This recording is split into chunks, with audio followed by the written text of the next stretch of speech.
کام کے لیے انسان لمبے سے لمبا سفر کر جاتا ہے، کام جو تھا، اور جن لوگوں کو اس سفر کے بغیر وہ کام ہو گیا وہ کہتے تو سفر ایسے کر رہا ہے، سفر تو تیرا بیکار تھا۔ اب جس کا کام سفر کے بغیر نہیں ہوتا اس کے لیے سفر بیکار نہیں ہے۔ اس لیے آپ لوگوں کو بات سمجھ نہیں آتی کہ آپ کو پہلے اپنی بات سمجھ نہیں آتی، اس لیے آپ کو سفر سمجھ نہیں آ رہا۔ جب تک آپ کی ضرورت سمجھنا ہے تب تک آپ کو سفر سمجھ نہیں آتا کہ بھئی کس کام کو نکلے ہو گھر سے۔ کام اگر پتہ ہو تو پھر سفر پتہ چلتا ہے کہ یہ کام جو ہے کتنے عوض میں ہو سکتا ہے یا ہونا چاہیے، اور اگر کام ہی نہ پتہ ہو تو پھر چل سفر کرتے جاؤ۔ وہ کہتے ہیں جی کدھر کو جانا ہے، میں نے یہ کیا ہے، اسلام کیا ہوتی ہے، اسلام کیسے ہے۔ وہ اگر پتہ ہی نہ ہو تمہیں کہ تم اللہ کے دین کو تم نے قبول کیا ہے، تم یہ سمجھتے ہو کہ اسلام تمہیں سرو کرے، خدمت کرے، اسلام یہ چاہتا ہے کہ تم سرو کرو، جھگڑا تو یہاں پر ہو گیا۔ آپ کو بات سمجھیں، ہم کہتے ہیں اسلام ہمیں یہ چیز مہیا کرے، وہ کہتا ہے کہ تم پہلے کوئی سر نذرانہ پیش کرو، کوئی دل نذرانہ پیش کرو، کوئی جان پیش کرو تاکہ تمہاری عاقبت سنورے۔ اس لیے پہلے یہ فیصلہ کر لو کہ تم نے سوچا کیا ہے، تمہارا مدعا کیا ہے۔ اب آپ سمجھ آ رہی بات؟ مدعا کیا ہے؟ مدعا اسلام کوئی تمہارا اسسٹنٹ نہیں ہے کہ تمہاری سائز کے مطابق جو ہے نا وہ دردی کپڑے بنائے۔ یہ اسلام ہے۔ اسلام کا مطلب کیا ہے کہ تم اپنی جان پیش کرو، اس کی دل چاہے تو قبول کر لے، دل نہ چاہے تو رد کر دے۔ حبطت اعمالہم، اب صاحب یہ پڑھا نا آپ نے، تو پھر اس کی مرضی ہو تو وہ اعمال ضائع ہی کرو۔ اس لیے پہلے یہ سوچ لو کہ تم نے قبول کیا ہے، کیا قبول کیا ہے۔ یہ کوئی معذرت کے ساتھ اور مہربانی کے ساتھ اسلام قبول نہ کرو کہ آپ کی بڑی مہربانی آپ نے قبول کیا، کافر ہو جاؤ بہتر ہے، پرواہ نہیں ہے، دوزخ وسیع تر بنائی ہوئی ہے اس نے۔ بات نہیں نا، اگر آپ کو اسلام قبول کیا ہے یا کرنا ہے تو پھر آپ پر ہی سارے فرائض آئیں گے، اسلام پر کوئی فرض نہیں ہے۔ روٹی دے تب مسلمان، روٹی نہ ملے تب مسلمان، باپ مر جائے تب بھی تم مسلمان، اولادیں مر جائے تب بھی مسلمان، تم مر جاؤ تب بھی مسلمان۔ اس نے چھوڑنا نہیں ہے، اس نے ایک گارنٹی کیا ہے کہ تمہاری عاقبت جو ہے نا وہ اللہ کے ساتھ، عاقبت جو ہے تم اللہ کے دیدار میں ہے، عاقبت جو ہے تمہاری بہشت میں ہے۔ یہ اگر قبول ہے تو پھر اسلام قبول کرنا تمہارے ذمہ آیا۔ اب تمہارا سوال پیدا ہو ہی نہیں سکتا کہ اسلام نے کیا دینا ہے تو کیا نہیں دینا۔ دیکھتا تو یہ ہے کہ تم نے قبول کیا کیا ہے۔ وہ جو سفر کر رہے ہو نا لمبا لاہور جانے والا، دیکھتا تو یہ ہے کہ تم نے کیا قبول کر کے سفر کیا۔ بس پہ بیٹھ گئے ہو تو جانا کدھر ہے، لیا کیا ہے، کیا کیا ہے، آپ بات سمجھ رہے ہو؟ گھر سے جب چلے ہو کیا کرنے چلے ہو، کہ اگر ہنگ کا سودا خریدنا ہے تو ہنگ ہے، جو کستوری ہے تو کستوری ہے۔ سمجھ آ رہی یوسف صاحب؟ میرا کہنے سے مقصد ہے کہ پہلے اپنے سفر کا مدعا معلوم کر لو، مقصد معلوم کر لو، پھر اس کے بعد تم دیکھو کہ یہ سفر جو ہے نا کتنا سارا ہے، وسیع ہے، ریک ہے۔ ایک آدمی عمرہ ہی کرنے جا رہا ہے تو عمرے کی کیفیت نہیں ہے تو عمرہ کرنے جا رہا ہے، تو بہتر ہے کہ پیسے غرق کرنے کی بجائے وہ کسی بیوہ کو دے دے، بلکہ کسی نہ بیوہ کو دے دے، ضائع کر دیں تم نے، کیونکہ تیری نیت عمرہ نہیں ہے نا، تیری نیت کچھ اور ہی کہانی ہے۔ اب آپ سمجھیں نا، مدعا ہے کہ نیت جو ہے نا پہلے اپنی ٹٹولو، اس سے دیکھو کہ واٹ آر یور انٹینشنز، مدعا کیا ہے، مقاصد کیا ہیں، پھر تم اس میں دیکھو کہ تمہارا سفر کیسا ہے۔ یہ بھی دیکھو کہ اسلام تم نے قبول کیا ہے کہ نہیں کیا، یا ابھی قبول کرنے کا ارادہ ہے۔ اگر پوچھتے تھے کافر کہ دعوت دیتے تھے مسلمان شروع میں، وہ کہتے تھے اچھا یہ ہمیں 2 دن کی مہلت دے دو، ہم سوچیں گے کہ تم لوگ نے جو اب دعوت دی ہے ہم دیکھیں گے کیا ہے۔ پھر آگے پوچھتے تھے اچھا جی تم نے اسلام کی ایک بات سمجھائی، پر یہ بتاؤ کہ اللہ تعالیٰ ہمیں راستے میں مارے گا تو نہیں؟ نہیں اللہ تعالیٰ تمہیں بڑی مہربانی کرے گا۔ پھر وہ پوچھتے اچھا جی پھر روٹی کس طرح ملے گی؟ کیونکہ اللہ رزق دیتا ہے، ساری کائنات کو پالتا ہے، وہی پالنے والا ہے۔ اور پھر ان کو تسلی کے لیے، تشفی کے لیے، تو بلال ہمیشہ فاقے میں رہتا ہے، اور دعوت ادھر کیا ہو رہی ہے کہ ہم ساری کائنات کو پالنے والے ہیں، تو کائنات کو پالنے والے ہیں تو فاقے میں رہتے جا رہے ہیں۔ لطف کی کہانی یہ ہے۔ اب تم سمجھو کہ تم نے کیا قبول کیا۔ قبول والے کی شرط کون نہیں ہے، نہ قبول کرنے والے کی شرط ہے۔ تمہارے پاس شرطیں ہیں، یہ قبول کر لی ہے، یہ پہلا پوائنٹ۔ کیا پوائنٹ ہے؟ ریاض ضروری پوائنٹ ہے۔ قبول کر لیا ہے یا بھی کچھ جانچنا ہے، پرکھنا باقی ہے؟ کیا کر لیا ہے؟ سوچ لو، مرتے گرتے پڑھتے قبول کیا ہے، مرتے گرتے پڑھتے پھر گھر جا کے قبول کرو، پھر فقط نہ کرو اپنا اور ہمارا، پھر وہ نہیں قبول ہوا. آپ بات سمجھ رہے نا؟ قبول کیا ہوا ہے؟ اگر ہو گیا ہے تو پھر جو ہے نا تم اسلام کی خوراک ہو، اسلام صاحب تمہیں کھائیں گے، پھر تم کھائے جاؤ، بس بہتر ہے. پھر وہ کہتا ہے کہ مجھے جو قبول کر چکے ہیں نا ان کے لیے وہ کہتا ہے کہ ہم جان پیش کرو. جو نہیں نے قبول کر چکے انہیں کیا کہتے ہیں کہ اللہ تمہیں پالنے والا ہے، اللہ رازق ہے، اللہ تمہیں بہت کچھ دیتا ہے، پھر تمہیں عزتیں ہوں گی، بادشاہتیں ہوں گی، سارے واقعات ہوں گے. اور جو مان گئے ان کو تو جاننا پڑے گا کہ پھر کیسے مانتے ہیں. تھوڑا دھڑ شہید ہوتے جا رہے ہیں آپ بات میں، اور تھوڑا دھڑی فاقے چلتے جا رہے ہیں. پھر کہتے ہیں ہاں اللہ کی بڑی مہربانی ہوگی. کہتے کیا ہوگی؟ کہتے باپ چلا، کہتے کیا ہوگا؟ باقی چلے گا، سارے چلے گا. کہتے پھر کہتے اللہ کی بڑی مہربانی، شہید ہی ہوگا، سارا بڑا احسان ہو گیا اس کا. پھر تو یہ کہانی ہے. حسن میاں بات تمہیں سمجھ آ رہی؟ تمہیں نہیں سمجھ آ رہی؟ کیا آ رہی ہے؟ کیا سمجھ آئی ہے؟ قبول کر لیا ہے، اب ثبوت کون دے گا قبول کرنے کا؟ اگر موجود لمحے میں، تکلیف دہ لمحے میں، موجود زندگی میں، اب واقعات تلخی والے واقعات میں اگر تمہیں لطف اس کے احسان کا نہیں آ رہا تو تم نے قبول نہیں کی. ثبوت کیا ہے؟ اگر تمہیں لطف نہیں آ رہا تو پھر تم نے قبول نہیں کیا. قبول کی تعریف یہ ہے کہ حالات قبول ہوں. بات سمجھ؟ مصائب قبول ہوں، اس راہ پر دشواریاں قبول ہوں. کیونکہ کہاں جا رہا ہے؟ کہتے وہ کام کرنے جا رہا ہے نا، او لاہور چلا ہے نا. جب وہ کام سے پتہ ہے کرنے جا رہا ہے تو راستے میں پانی نہیں ملے تب بھی برداشت، کیونکہ کام کرنے چلا ہے. کام کر رہا ہے کہتے کام ہو گیا. اب اس کے پوچھیں کہ کوئی پانی ملا تو راستے میں کہتے راستہ کہ مجھے پتہ ہی نہیں، میں تو کام گیا تھا، کام ہو گیا. کام ہو گیا تو اب اس کا کیا ہو گیا؟ عمرہ ہو گیا، حج ہو گیا نا، کیونکہ کام موجود تھا. کام اللہ کی رضا ہے، منظور ہے تو کر لو. تمہاری رضا نہیں ہے کہ تمہیں اللہ راضی کرتا رہے.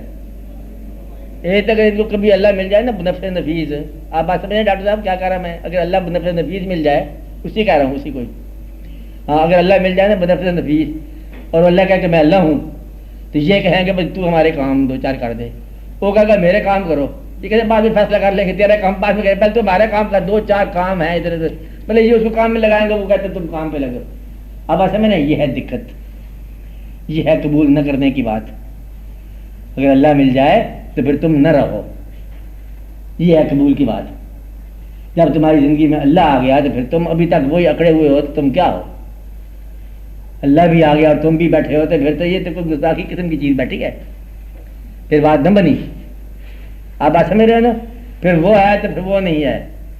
اگر مالک سے تعلق ہے تو تقاضے کا تعلق نہیں ہونا چاہیے، تنازع کا نہیں ہونا چاہیے، اختلاف کا نہیں ہونا چاہیے، تسلیم کا ہونا چاہیے. اس لیے اگر تمہیں حالات قبول نہیں ہیں تو سمجھو کہ تم نے ضابطہ قبول نہیں کیا. آپ کو بات سمجھ آ رہی ہے؟ کیونکہ اس نے صرف وعدہ یہ کیا ہے کہ میرا تمہارے ساتھ تعلق ہے، دینے لینے کی کوئی بات نہیں ہے. کوئی مرضی ہے تو حالات لے لے.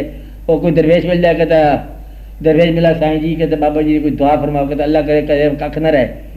یہ کیا کی اس نے؟ کی دعا کر دی. حضرت کیا دعا کی؟ اللہ کرے تیرے پر ککھ نہ رہے. انہوں نے کہا یہ کیا کر دیا؟ وہ کہتا کہاں تک حساب جوڑتا رہے گا، حساب دیتا رہے گا. کہتے جس طرح دنیا میں حساب یہاں دینا مشکل ہے، اس لیے آگے حساب دینا مشکل ہے. تو حساب سے لا حساب ہو جا. کیا ہو جا؟ لا حساب ہو جا، بلکہ بے حساب ہو جا. اس لیے بڑی آسان سی بات ہے کہ حساب کر کر کے جو ہے نا وہ یہاں بھی اوکھائے گا تو آگے کیوں کھائے گا. یہ اللہ کی مہربانی. وہ طرز کو من چاہو بغیر حساب، جس کو ہم چاہتے ہیں بغیر حساب کے دیتے ہیں. تو بغیر حساب کے مل جائے تو حساب کی کیا ضرورت ہے؟ دوسری بات سمجھ رہے ہیں؟ اگر بغیر حساب کے مل جائے تو حساب کی کیا ضرورت ہے؟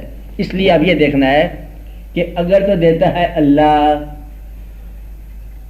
تب پھر تو غلطی نہیں ہے حاصل کی، اور اگر تم نے حاصل کر لیا ہے اللہ کے علاوہ پھر تم نے قبول نہیں کیا. بس یہ یاد کرنے والی بات ہے. پھر تم نے قبول نہیں کیا. قبول کیا ہے تو حاصل وہ جو عطا ہے. قبول کرنے والے کا حاصل کیا ہوتا ہے؟ جو عطا ہوتی ہے. قبول کرنے والے کا حاصل خطا نہیں ہوتا. کیا ہوتا ہے؟ یہ تیسرا پوائنٹ ہو گیا نا. بات سمجھ آ گئی نا؟ قبول کرنے والا نمبر 1 تو قبول کرتا ہے، ویسے بھی اس کی شکل اور ہوتی ہے. نمبر 2 کیا؟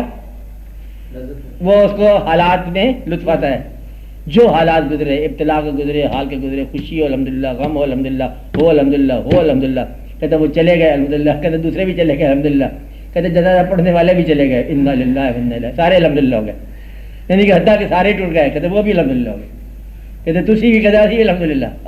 یہ ایک طریقہ ہے قبول کرنے والے کا، کیونکہ اسے پتہ ہے جانا کہیں نہیں ہے، جس نے بھیجا اسی کے پاس جانا ہے، جو ہمارے پاس رہتا ہے اسی کے پاس ہم رہتے ہیں۔ جب یہاں ہمارے ساتھ ہے تو ہم وہاں بھی اس کے ساتھ ہے، یہاں وہاں تو ہوتا ہی کو نہیں، وہاں پر سورج سے پہلے تو رات ہی کو نہیں ہے، یہ رات دن تو یہاں دنیا کے چکر ہے نا، نہیں ہے ورائے شمس کوئی دن رات ہوتا ہے؟ جہاں سورج دو وہاں دن رات ہوتا ہے؟ جہاں ہمیشہ سورج ہو وہاں دن رات ہوتا ہے؟ نا، ہمیشہ سورج ہو تو دن رات نہیں ہوتا، سورج نہ ہو تب دن رات نہیں ہوتا، سورج سے بہت دور دن رات نہیں ہوتے، پھر کہاں ہوتے ہیں؟ یہ سورج کے نظام میں دن رات ہے، اس سے آگے کو نہیں ہے، نہیں بات سمجھ آ رہی ہے؟ اس کے آگے کیا ہے؟ اس کے آگے نہیں ہے۔ یہ اختلاف لیل و نہار جو ہے نا، یہ زیر شمس ہے، ورائے شمس جو ہے نا اختلاف لیل و نہار نہیں ہے، اس لیے زندگی وہاں جو ہے نا وہ ان شب و روز میں نہیں ہے جیسے یہاں شب و روز ہے، تو وہاں ہونا نہ ہونا اور طرح کا ہونا ہے۔ کیا ہے؟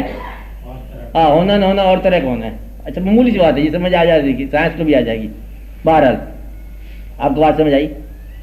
مدعا اگر سمجھ آ گیا تو پھر سفر کی صعوبت کو نہیں، مدعا ہی پورا کرنا ہے۔ ایک آدمی کہتا ہے کہ میں ضرور چاہوں گا، ٹھیک ہے، وہ ایک کام کرنا ہے، خالی اب کوئی میلہ لگ جائے، ہارس اینڈ کٹل شو ہی لگ جائے، کہ میلے پہ جانا ہے، کہتے راستہ بڑا دشوار ہے، کہتے میلے پہ جانا ہے۔ اب اگر جو شخص کہتا ہے کہ میں میلے پہ بھی جانا ہے تو راستہ بھی مشکل ہے، تو راستہ آسان ہونا چاہیے، وہ نہیں میلہ دیکھتا۔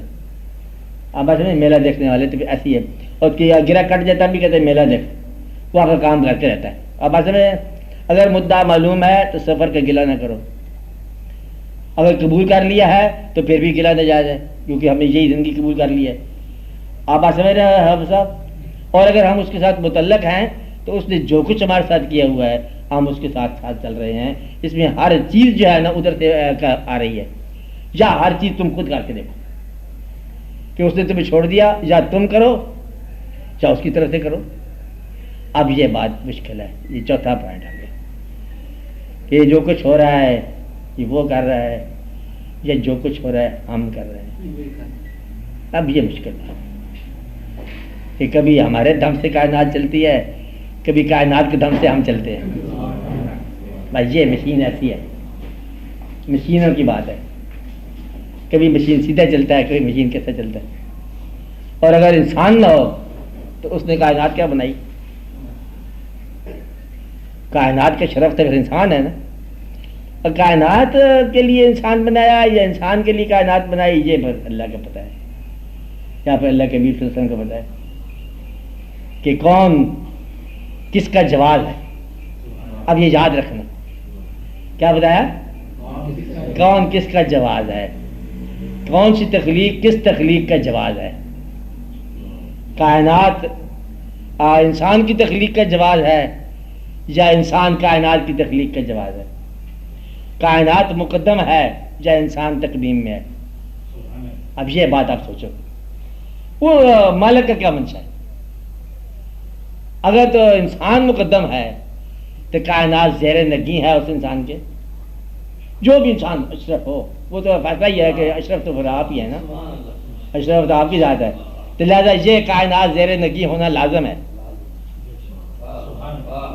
اور اگر یہ کائنات زیر نگی ہے اس شرف کے جو اشرف کے پاس ہے، تو پھر کائنات اس کے دم سے ہے، پھر کائنات چلے گی آپ کے مطابق، پھر آپ سے واصل جو ہیں ملنے والے جو ہیں وہ کبھی وہ کائنات پر حاوی اور کبھی کائنات، کیونکہ کائنات کا خالق جو ہے وہ اللہ، وہ کسی کو نہیں مانتا، حتیٰ کہ اپنی محبت کو بھی کبھی کبھی نہیں نظر انداز کرتا ہے، مالک ہے نا، اس لیے کبھی وہ شان بے نیازی میں آتا ہے۔ آپ سمجھ رہے ہیں کہ یہ اس کی شان ہے کہ اس کے بعد ایک وعدہ ہے، ڈاڈا پن ہے کہ بے نیاز ہے، باقی سب باتیں جو ہے نا وہاں قابو آ جاتا ہے کہ اللہ ہے، اپنا اللہ ہے جی، اپنا اللہ، تو اس کے سر جھکا دو راضی ہو جاتا ہے، کہتا ہے یہ تو سارے کچھ کر لیتے ہیں، بچوں کی طرح راضی ہو جاتا ہے، کہتا ہے پھر میں ذرا وہ بے نیاز، تو یہاں آ کے پھر دم توڑ جاتی ہے انسان کی ذرا خیال کہ بے نیاز ہے، یہاں پیغمبر دم توڑ جاتے ہیں، یہاں کوئی کسی کو بدلے لاڈ پیار کی اجازت نہیں ہے کہ بے نیاز ہے، جو چاہے کرے جیسا کرے، اور ایک تو پیسے آپ دیں اور چاہے تو کہے کہ مجھے 2.5% دے دو، وہ مالک آپ ہے، کہتا ہے کوئی تھوڑا قرض ہنسنا دے دو، یہ اب اس کے کام ہے بے نیازیاں. کبھی راضی ہونے پہ آئے تو ایک تنکے پہ راضی ہو جائے، ناراض ہونے پہ آ جائے تو بادشاہی سے ناراض ہو جائے. یہ اس کی شان جو ہے نا، وہ گھڑی میں تولا ماشا والی بات جو ہے نا، یہ پھر یہ شان ربوبیت ہے.